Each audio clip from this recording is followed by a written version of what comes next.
सूर्योदय की लालिमा में कुरुक्षेत्र का मैदान युद्ध की भयावहता से गूंज रहा था। अर्जुन अपने रथ पर खड़े कृष्ण के सामने दो विशाल सेनाओं के बीच अटके हुए थे।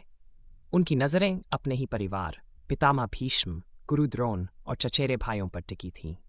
धनुष गांडीव का वजन अचानक बढ़ गया। मन में प्रश्न उठा, क्या यही है धर्म? अर्जुन के हाथ कांपने लगे। वह गांडीव को रथ पर रख देते हैं, मानो उनकी आत्मा ने हार मान ली हो। हे कृष्ण, मैं इन्हें कैसे मारूं? ये मेरे अपने हैं। उनकी आवाज में विषाद था। पृष्ठभूमि में शंखनाद और घोड़ों की हिनहिनाहट सुनाई दे रही थी, पर अर्जुन के लिए समय जैसे थम गया था। उनकी आंखों में प्रतिबिंबित हो रहा था बचपन की यादें, गुरुकुल के दिन। तभी कृष्ण मुस्कुराए, मानो संसार के सभी रहस्य जानते हों। हे पार्थ, यह कायरता तुम्हें शोभा नहीं देती। उनका स्वर दिव्य था। अर्जुन ने देखा, कृष्ण का पीतांबर चमक रहा था, मानो सूर्य स्वयं उनमें विराजमान हो। सुनो, मैं तुम्हें शाश्वत सत्य बताता हूं।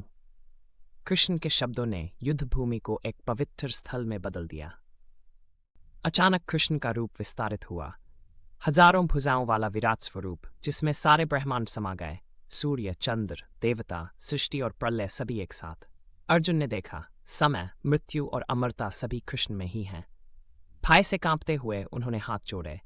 हे देव, मैं अपनी अज्ञानता को प्रणाम करता हूं। आकाश में गर्जन होने लगी। जैसे ही कृष्ण ने अपना दिव्य रूप समेटा, अर्जुन की आंखों में नई चमक थी। गांडी फिर से हाथ में लेते हुए उन्होंने कहा, मेरा भ्रम दूर हो गया। कुरुक्षेत्र अब सिर्फ युद्ध भूमि नहीं, धर्म का पाठशाला बन गया था।